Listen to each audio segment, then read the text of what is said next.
आदाब नाजरीन, स्वागत है आपका हमारे शो में जिसका नाम है फिट इंडिया हेल्दी इंडिया। और आज का ये शो बहुत अमेजिंग होने वाला है बिकॉज इतनी सर्दी में हर किसी के दिमाग में सिर्फ एक क्वेश्चन आ रहा है कि हम वर्कआउट करें तो करें कैसे।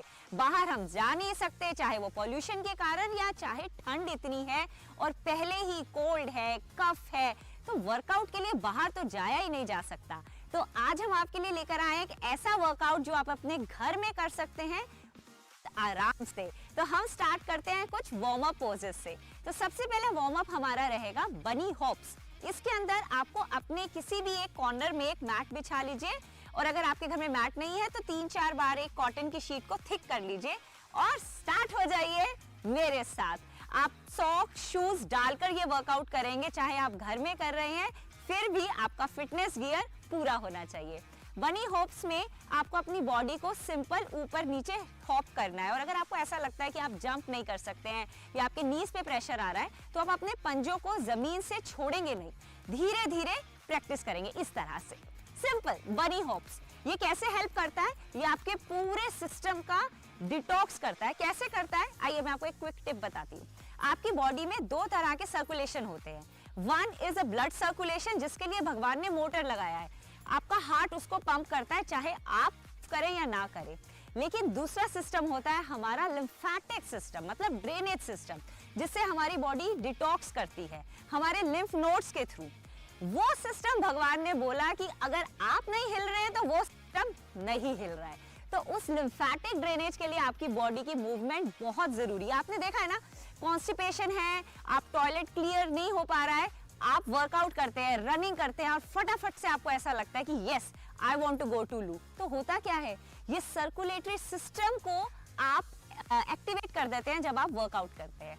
बहुत ज्यादा इंटेंसिटी से नहीं करेंगे, आप ध्यान रखेंगे कि कोल्ड कफ इस टाइम पे जब सर्दी है तो आपके वर्कआउट्स भी कंफर्टेबल और इजी गोइंग होने चाहिए।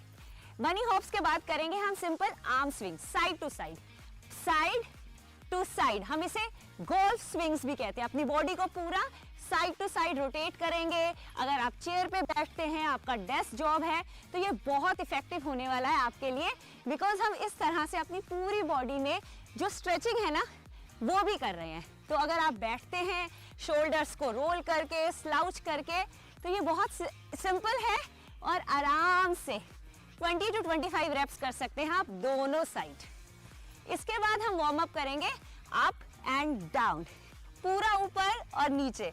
अगेन अगर आप सिस्टम पे बहुत देर तक बैठते हैं, इनफैक्ट बच्चे भी, आजकल तो हमारे बच्चे भी, स्कूल के बच्चे छोटे छोटे अपने लैपटॉप को, अपने आईपैड्स को लेकर बैठते हैं, तो ये बहुत इफेक्टिव। आप देखिए आपके रोटर्स खुल रहे हैं। आप बताइए मुझे, when was the last time आपने अपने शोल्डर्स के लिए कोई स्ट्रेचिंग की? When was the last time आपने इस तरह से अपने पूरे चेस्ट को खोलते हुए, अपने कोर को एंगेज करते हुए इस तरह की मूवमेंट करेंगे? लंबी गहरी सांस भरेंगे, छोड़ेंगे, भरेंगे, छोड़ेंगे।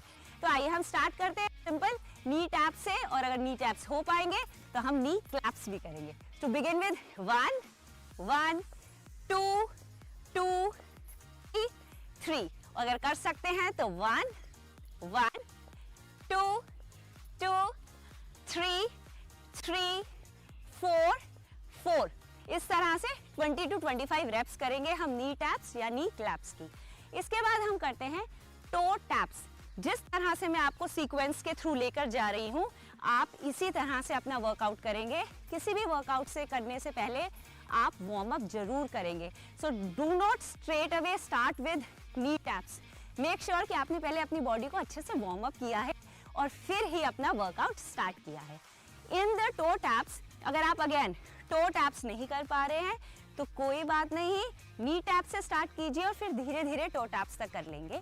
इसमें आपकी हैमस्ट्रिंग्स, आपके काफ मसल्स सब एक्टिवेट होंगे। एट 1 1 2 2 3 3 4 4 5 5, इस तरह से आप करेंगे 20 to 25 रेप्स। अगेन आपका बॉडी का पोस्चर बहुत मैटर करता है कि आप किस टाइप का वर्कआउट कर रहे हैं। अगर अब आप अपने कोर मसल्स को लूज छोड़ दें, अपने शोल्डर्स को रोल कर दें और फिर उसके बाद ऐसे ऐसे वर्कआउट करें तो इट्स एक्चुअली नॉट इफेक्टिव। उसी तरह से अगर आप अपने शोल्डर्स को रोल बैक करके, अपने कोर मसल्स को अच्छे से एंगेज करके और अपने सभी मसल्स को एंगेज करके माइंड और बॉडी का कनेक्शन बना के फिर वर्कआउट करें, फिर देखिए आपके पूरे मस्कुलर स्ट्रक्चर पे, आपके स्केलेटल स्ट्रक्चर को एंगेज करके आपके वर्कआउट्स होने चाहिए। सो ऐसा नहीं है कि हाथ ढीले पड़े हैं फिर भी वर्कआउट कर रहे हैं। मस्ती से खुश होके वर्कआउट कीजिए। इमेजिन ये वर्कआउट आपका टाइम स्पेंट नहीं है, ये वर्कआउट आपका नेट टाइम गेन है। जितनी बार आप अपनी बॉडी के साथ ये कसरत कर रहे हैं, आप अपनी लॉन्जेविटी बढ़ा रहे हैं। सो प्लीज इस बात को माइंड में रख के अपने वर्कआउट्स को कीजिए। आइए अब हम स्टार्ट करते हैं अपना थर्ड वर्कआउट।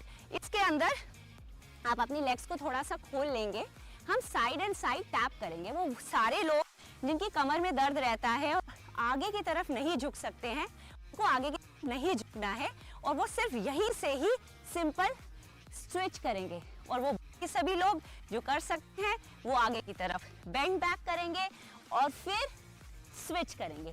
तो सेम थिंग हम यहाँ पर 15 to 20 रेप्स करेंगे, 1 and 1।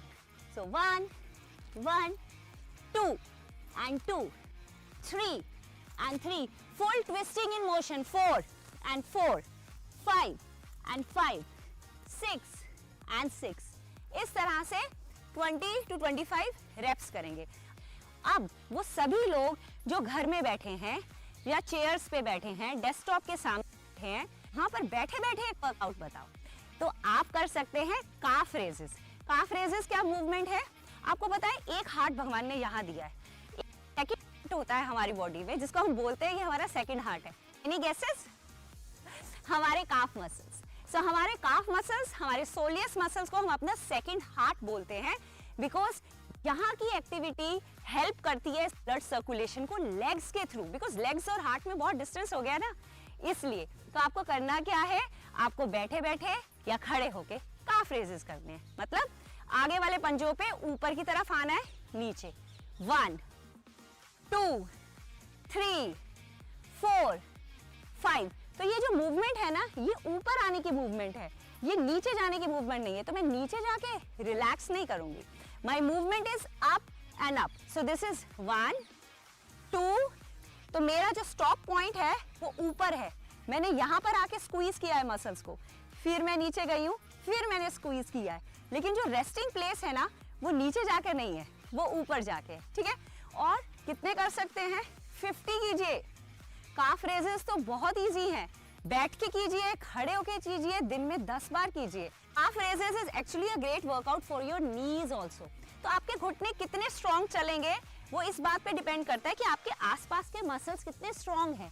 तो ये काफ मसल्स की स्ट्रेंथनिंग उतनी ही इंपॉर्टेंट है। इसके बाद अगर आपने स्ट्रेट काफ रेजेस किए हैं तो हम इसको साइड में खोल के सुमो काफ रेजेस कर सकते हैं। इसी तरह से 1 2 3 4 5 6। इसी तरह से हम टोस को अंदर की तरफ पॉइंट करके काफ रेजेस करेंगे। 1 2 3 4। बहुत सिंपल है, कम से कम 300 काफ रेजेस हर दिन मिस में।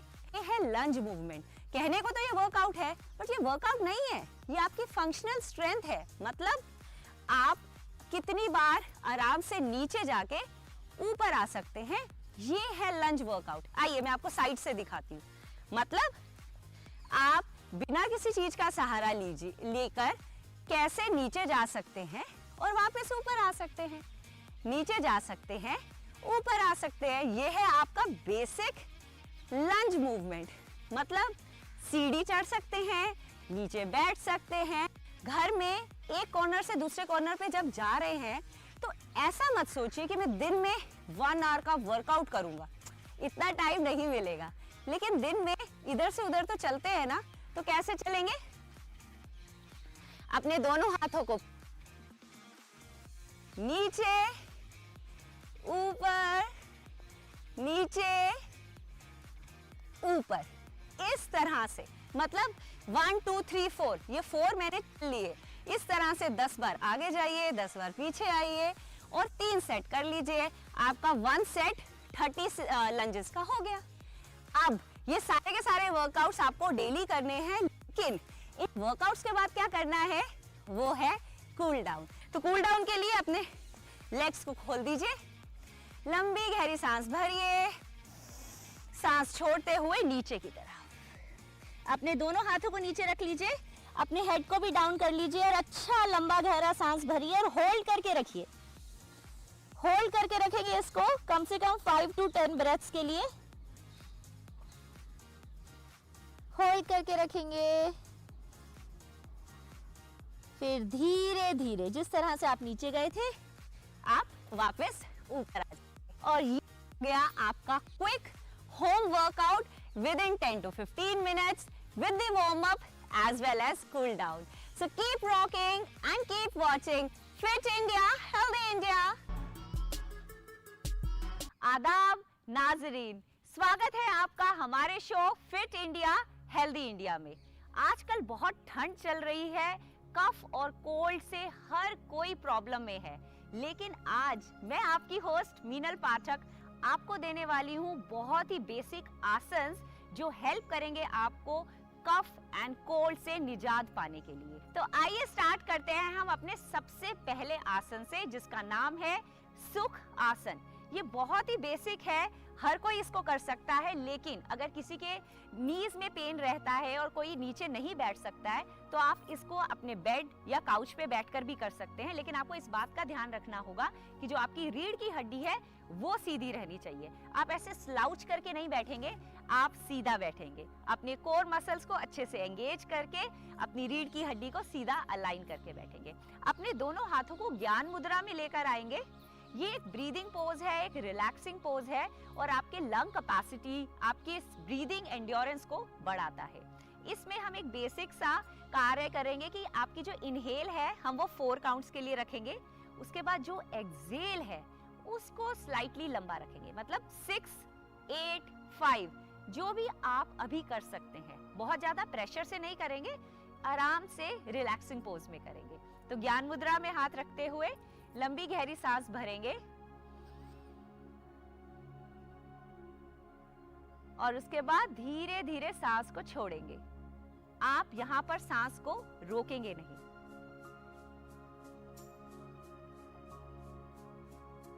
अपना एक हाथ नाभि पे रखिए, सांस भरते हुए अपनी बेली को ऐसे फुलाइए जैसे आप गुब्बारे में हवा भर रहे हैं। लंबी गहरी सांस, सांस छोड़ते हुए जब आप सांस छोड़ेंगे तो अपनी नाभि को पूरी रीढ़ की हड्डी तक दबा दीजिए, एकदम खींच के। इसको हम बेली ब्रीदिंग भी कहते हैं, इसको हम डायफ्रेगमेटिक ब्रीदिंग भी कहते हैं। आप जितनी डेप्थ में जा सकते हैं, जितना अंदर खींच सकते हैं उतना खींचेंगे। इसकी प्रैक्टिस हम 5 to 10 टाइप्स करेंगे टू स्टार्ट विद। आइए अब हम चलते हैं अपने सेकंड आसन में, जिसका नाम है मर्जरी एंड बितिल आसन, मतलब काउ एंड कैट स्ट्रेच। इसके लिए आप ऑन द फोर्स आ जाएंगे, मतलब अपने दोनों घुटने और अपने दोनों हाथों पे।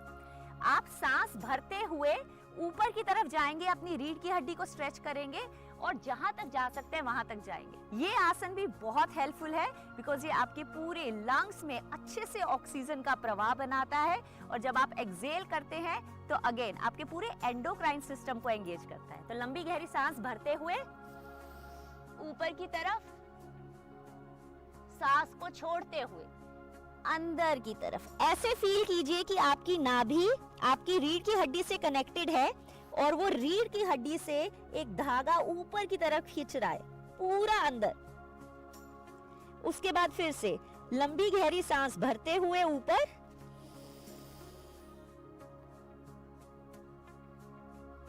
और उसके बाद सांस को छोड़ते हुए अंदर। इसके बाद आ जाइए भुजंग आसन में। मैट पे पेट के बल लेट जाइए, अपने दोनों एल्बोज को साइड पे रखेंगे।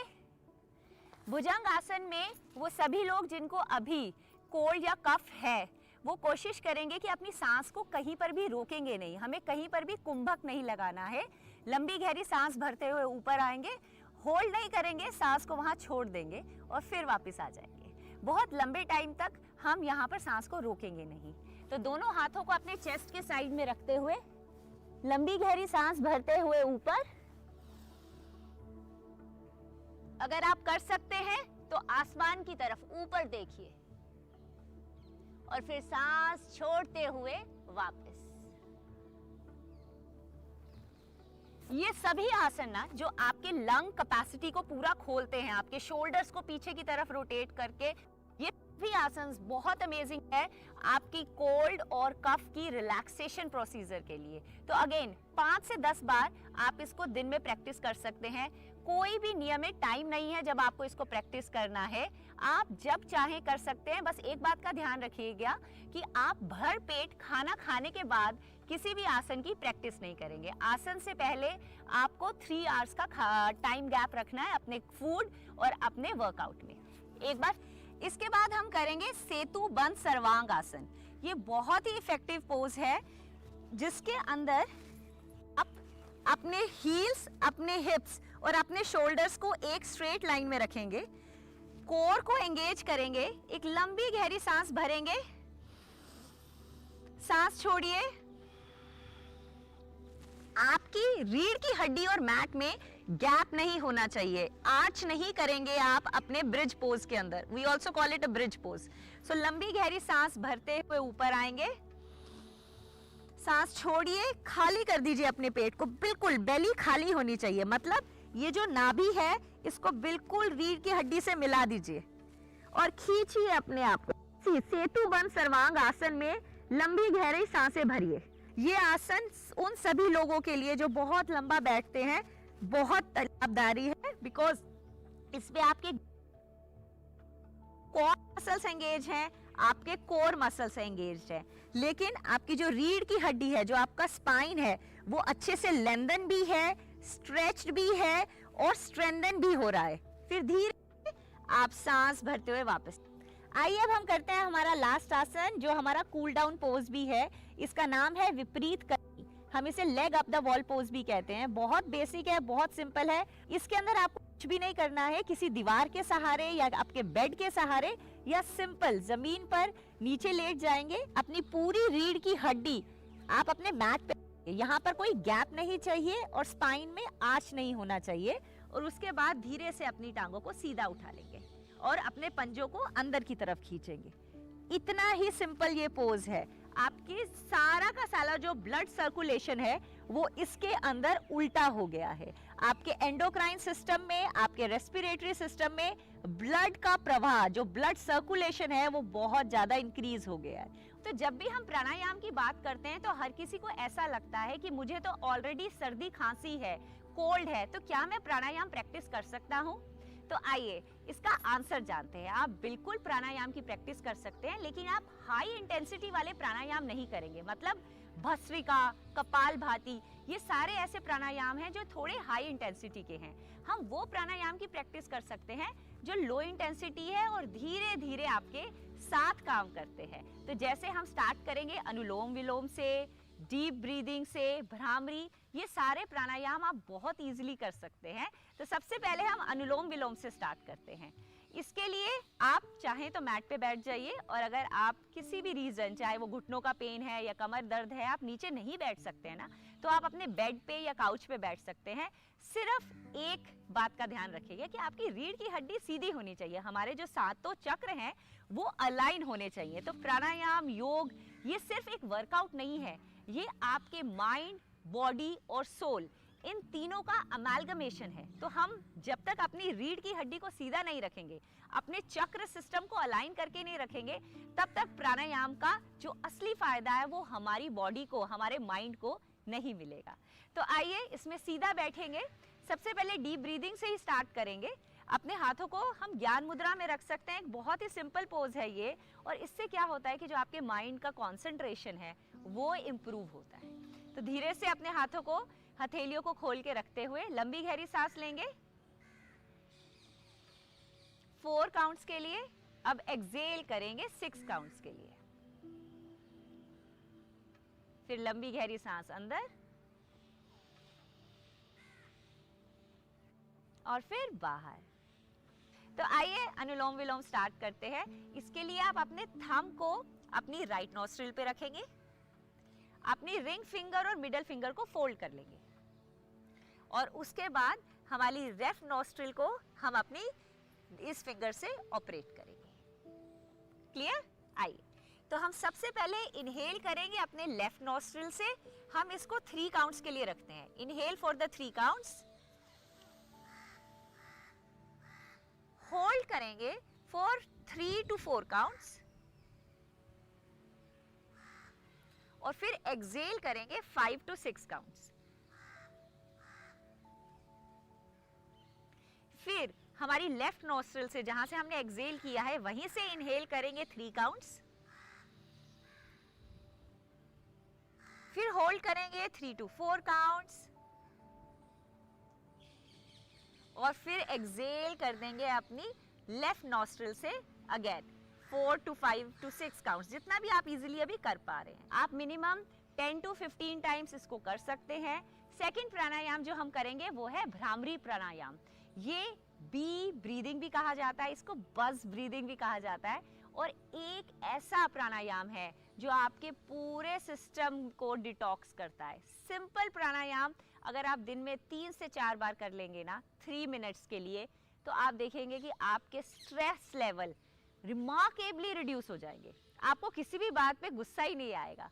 अपनी सबसे ऊपर वाली फिंगर्स को फोरहेड के पास रखते हुए आईज को बंद करेंगे, नॉस्ट्रिल के पास रखेंगे और लिप्स के पास रखेंगे। अब अगर आप ध्यान देंगे तो आपने आपकी ब्रेथ को कैसे अंदर लेकर जाना है और कैसे बाहर छोड़ के आना है उसको पूरा कंट्रोल कर लिया है। आप अपनी आवाज को अपने स्कल के अंदर गूंजता हुआ सुन सकते हैं। मुझे तो मजा आ गया सिर्फ 3 बार अच्छे से भ्रामरी प्राणायाम करने में, और जिस तरह से हम बाहर बैठ के इसका प्रैक्टिस कर रहे हैं तो बहुत ही आनंदित हो उठी हूँ मैं। तो आई होप कि आप सब भी इतना ही मजा करेंगे जब आप ये प्राणायाम और इन आसन की प्रैक्टिस करेंगे। लेकिन वी अंडरस्टैंड कि कई बार इतनी सर्दी होती है कि आप कोल्ड में, आप कफ में बाहर जाना नहीं चाहते, तो ये सारे के सारे आसन आप बहुत आराम से अपने घर में एक मैट पे बैठ के कर सकते हैं। और अगर आपके पास मैट भी नहीं है तो आप किसी भी कॉटन की शीट को 3-4 बार रोल कीजिए, उसको आराम से नीचे बिठाइए और उसको आराम से नीचे बिछाइए और उसके ऊपर बैठ के इन आसन की प्रैक्टिस कीजिए। Have a great day and keep watching fit India healthy India. आप वर्कआउट्स कर रहे हैं, योग कर रहे हैं, बट क्या आप अपनी डाइट और न्यूट्रिशन पे ध्यान दे रहे हैं? और इस सर्दी के मौसम में जहां हर किसी को कोल्ड एंड कफ बहुत परेशान कर रहा है, आज का शो होने वाला है उन सभी टिप्स पे जो आपकी डाइट में आनी चाहिए, जो आपके न्यूट्रिशन में आनी चाहिए इस सर्दी के मौसम में। और इसके साथ साथ वो सभी लोग जो पॉल्यूशन से भी जूझ रहे हैं उनके लिए मैं देने वाली हूँ बहुत ही अमेजिंग टिप्स। तो आइए स्टार्ट करते हैं हम अपना आज का शो। सबसे पहले जब बहुत सर्दी का मौसम है तो आपको किस तरह से खान पान करना चाहिए, आपको किस तरह के लिक्विड्स लेने चाहिए, इससे हम अपना शो स्टार्ट करते हैं। तो सबसे पहले उठने के बाद आपको लेनी चाहिए स्टीम। और किस तरह की स्टीम लेंगे? आप सिंपल सॉल्ट वाटर की स्टीम लीजिए। ये आपका जितना भी नेजल कैविटी है उसको क्लीन अप करता है। आफ्टर स्टीम आप लेंगे गार्गल्स। एक गर्म पानी का गिलास लीजिए, उसमें थोड़ा सा नमक डालिए और उस गर्म पानी से गार्गल्स कीजिए। आई अंडरस्टैंड बहुत सारे लोगों को गार्गल्स करने ही नहीं आते, बट कोशिश तो कीजिए। It again helps to clear up your entire throat area. तो ये नेजल कैविटी क्लियर हो गई, ये थ्रोट एरिया क्लियर हो गया। उसके बाद क्या करना है? उसके बाद आपको पीना एक बहुत ही अमेजिंग काढ़ा। और उस काढ़ा में क्या क्या डलेगा? आप गर्म पानी कीजिए, गर्म पानी में आप डालिए अदरक।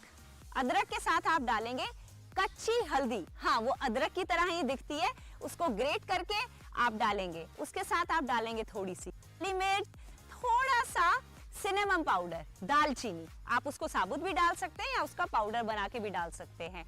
और अगर आपको ये थोड़ा सा कड़वा लगता है टेस्ट में तो आप इसमें हनी भी डाल सकते हैं थोड़ा सा। और ये आपका दिनचर्या स्टार्ट करने का ढंग होना चाहिए, ठीक है? तो आप स्टार्ट करेंगे इन 3 एक्टिविटीज से। उसके बाद आपकी डाइट कैसे होनी चाहिए सर्दी में? तो कोशिश कीजिए सर्दियों में आपका खाना बिल्कुल फ्रेश होना चाहिए। और ये एक ऐसा टाइम है जहां आपकी बॉडी की डाइजेस्टिव फायर इंप्रूव हो जाती है और उसका फायदा उठाकर आप थोड़ा सा हैवी खाना भी खा सकते हैं। मतलब आपके जितने भी ड्राई फ्रूट्स हैं, आप सभी ड्राई फ्रूट्स को ड्राई रोस्ट कर लीजिए। उसके बाद उसका जो बेस है वो भी किसी तरह से, चाहे खजूर हो चाहे फिर कुछ भी थोड़ा सा आटा हो, उसको घी में हल्का सा सौटे करके आप वो सारे ड्राई फ्रूट्स को मिक्स करके लड्डू बना सकते हैं। हर दिन आप वो एक लड्डू खा सकते हैं, आपको बहुत इजीली डाइजेस्ट भी हो जाएगा और आपकी ओवरऑल इम्यूनिटी के लिए बहुत हेल्पफुल है। इसके साथ साथ आंवला और जितने भी इस तरह के ड्राई फ्रूट्स हैं, आप इसका सेवन हर दिन कीजिए। 2 आंवले का पूरा या फिर उसका मुरब्बा या फिर उसका जूस, जिस टाइप से आप ले सकते हैं वो आप लीजिए। ये विटामिन सी का एक बहुत ही रिच सोर्स है और आपकी इम्यूनिटी को हेल्प करेगा इंप्रूव करने के लिए। उसके साथ साथ सर्दियों के मौसम में जितने भी फ्रेश कलरफुल वेजिटेबल्स और फ्रूट्स आते हैं, ये आपकी डाइट का पार्ट होना चाहिए। ग्रीन लीफी वेजिटेबल्स भरपूर, पूरी मार्केट भरी हुई है। सो आप आलू मेथी खाइए, आप उसके साथ साथ ब्रोकली खाइए, आप पालक खाइए, पालक का सूप बना के पीजिए, ब्रोकली का सूप बना के पीजिए। ये फ्रेश वेजिटेबल्स और फ्रूट्स जो सीजनल होते हैं ना, ये आपकी इम्यूनिटी के लिए बहुत हेल्पफुल होते हैं, आपके डाइजेशन को भी इम्प्रूव करते हैं और आपके ओवरऑल गट बैक्टीरिया के लिए भी बहुत हेल्पफुल हैं। अगर आप सर्दी जुकाम से जूझ रहे हैं तो कोशिश करिएगा कि रात के टाइम पे कुछ ठंडा नहीं लें। मतलब जितने भी फूड्स जैसे दही, इन सब की तासीर ठंडी होती है, तो इनको रात की जगह दिन में लें और थोड़ा सा उसको मट्ठे की तरह जीरा हींग डालकर पिएं, तो वो इजीली डाइजेस्टिबल भी होगा और आपको सर्दी नहीं करेगा। इसके साथ साथ सोने से पहले अगर आप दूध लेते हैं तो दूध में, अदरवाइज सिंपल ग्रीन टी में आप अदरक या किसी तरह से नींबू कुछ भी ऐसा लीजिए जो अगेन विटामिन सी भी देगा, आपकी इम्यूनिटी के लिए भी हेल्प करेगा और आपकी ओवरऑल बॉडी को डिटॉक्स भी करेगा। तो इस तरह से होनी चाहिए आपकी विंटर की डाइट और कोशिश करिएगा कि इसको नियमित रूप से करना है। मतलब सिर्फ एक दिन नहीं करना है, रेगुलरली यूज करना है, सो दैट आप कभी भी बीमार ही नहीं पड़े और आपकी इम्यूनिटी हमेशा हाई रहे। Keep watching fit India, healthy India.